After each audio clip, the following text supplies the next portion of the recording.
नमस्कार, आदाब, सत श्री अकाल। आज हमारे फिनांस मिनिस्टर ने संसद में बजट पेश किया। बजट का नाम था अमृतकाल।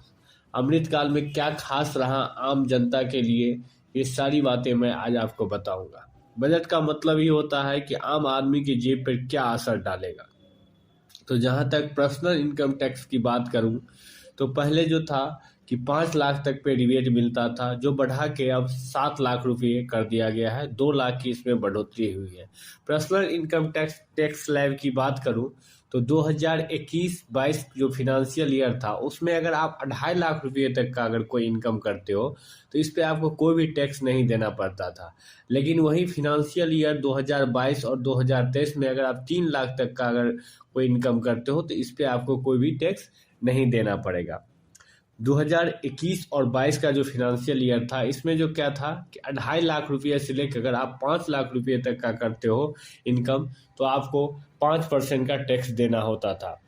और 2022 से 2023 में अगर 3 लाख से लेकर अगर आप 6 लाख तक का अगर इनकम करते हो तो अब आपको 5 लाख देना पड़ेगा, जो कि यहाँ पे 1 लाख की बढ़ोतरी दिख रही है। यहाँ पर अगर 5 लाख से ऊपर और 7 लाख तक का अगर आप इनकम करते थे 2021-22 में तो आपको 10% का टैक्स देना पड़ता था। लेकिन अब जो है इसे बढ़ाकर 6 लाख से अगर ऊपर है और 9 लाख तक का अगर आपको इनकम है तो 10% टैक्स आपको देना पड़ेगा। वहीं पे 2021-22 की फिनेंशियल ईयर की बात करूं तो अगर 7 लाख 7.5 लाख से ऊपर और 10 लाख तक का अगर आप इनकम करते थे तो आपको 15% टैक्स देना पड़ता था। लेकिन अब इधर जो है 2022 और 23 में 9 लाख से ऊपर और 12 लाख तक अगर करते हो आप इनकम तो आपको 15% टैक्स देना पड़ जाएगा। 21-22 में जो था 10 लाख से लेकर अगर 12.5 लाख तक का अगर आप इनकम करते थे तो 20% का टैक्स देना पड़ता था। लेकिन 22 और 23 में 12 लाख से लेकर 15 लाख तक को जो है सो 20% में ला दिया गया है। और 2021-22 में था कि 12.5 लाख से ऊपर और 15 लाख तक पर 25% का टैक्स लगता था। लेकिन यहाँ जो है सो अब 15 लाख से ऊपर आप अब जितना भी इनकम करोगे उस पर आपको 30% का चार्ज लगेगा। अमृतकाल का जो मेन विजन रहा, इन 3 फील्डों पे मोदी सरकार ज़्यादा ध्यान देगा। यूथ है, जॉब क्रिएशन हो गया और मैक्रो इकोनॉमिक्स। यूथ का जो हालत है आज के डेट में देश का, ये सभी को पता है, आप लोग भली भांति इनसे परिचित होंगे। जॉब का भी वही है, अनएम्प्लॉयमेंट रेट जो है सो कितना ज़्यादा हो गया है। अगर मोदी सरकार के लिए अगर सबसे बड़ा चैलेंजिंग है तो वो बेरोजगारी ही है।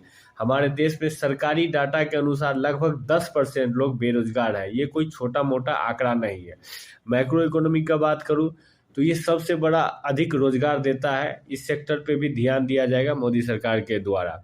मोदी सरकार ने सप्तऋषि मतलब 7 प्रायोरिटीज शामिल किए हैं अपने बजट में, अमृतकाल के बजट में। पहला है यूथ पावर। यूथ पावर किसी भी कंट्री के लिए यूथ पावर कितना इंपॉर्टेंट होता है ये हम आप सभी भली भांति जानते हैं। दूसरा है फिनेंशियल सेक्टर।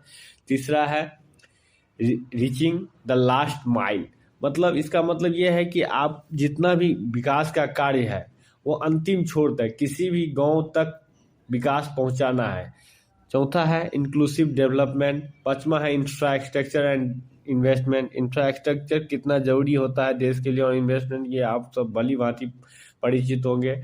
छठा है unleashing the potential. Unleashing the potential का मतलब होता है जो कोई भी छुपी हुई कार्य है जो नहीं हो पाता है, जैसे कोई टैलेंट है किसी के पास उस पर ध्यान नहीं दिया, इन सब पे भी ध्यान दिया जाएगा।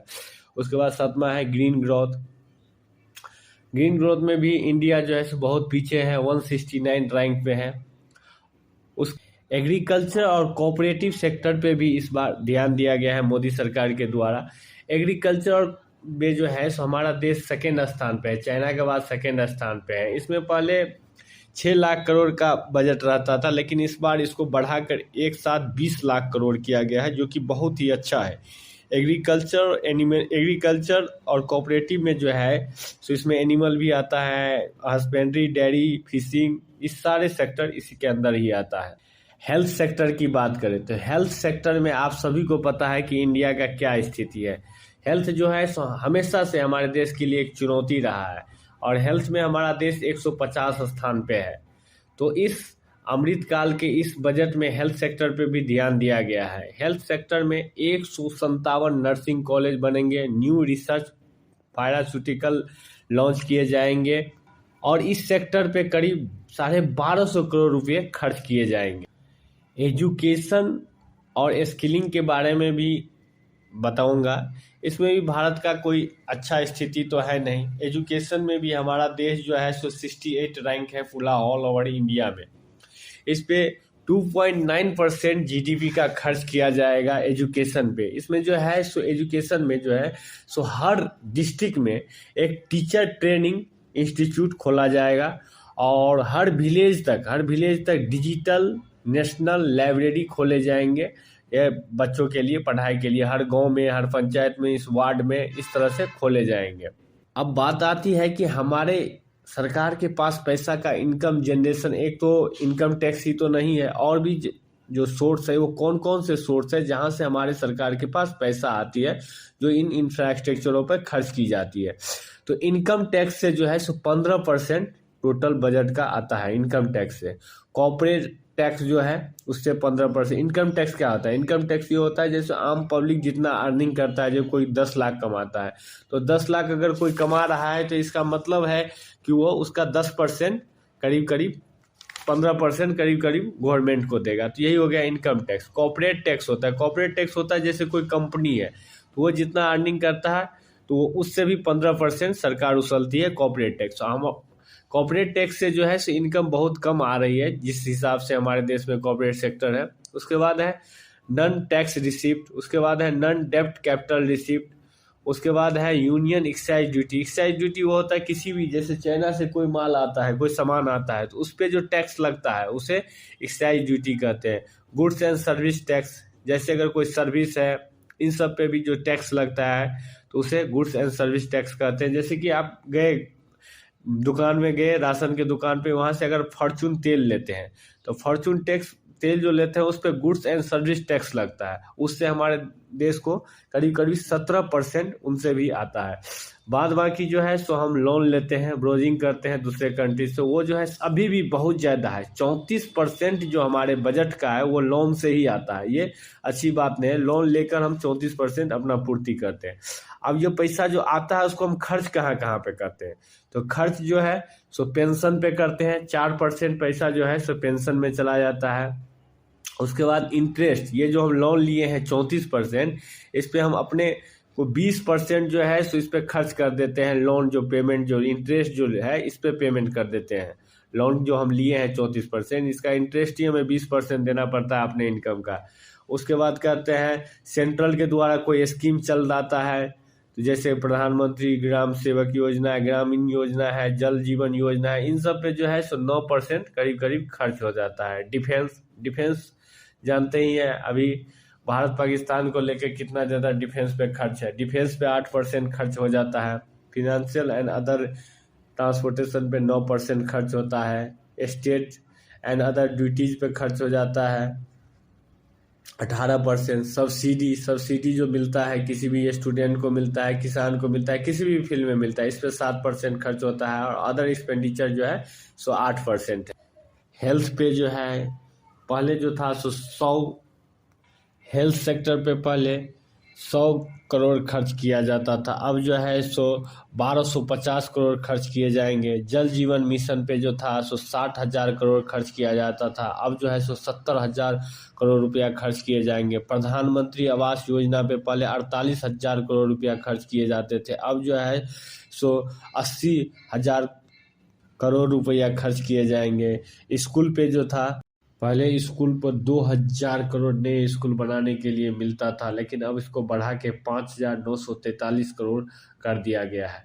किस मिनिस्ट्री को कितना रुपया मिलता है ये बातें भी आपको बताऊंगा। मिनिस्ट्री ऑफ डिफेंस, जो पूरे जीडीपी का 9% हमारे मिनिस्ट्री ऑफ डिफेंस के पास जाता है, डिफेंस पे ही खर्च होता है। 5.94 lakh crore ministry of defence को मिलेगा।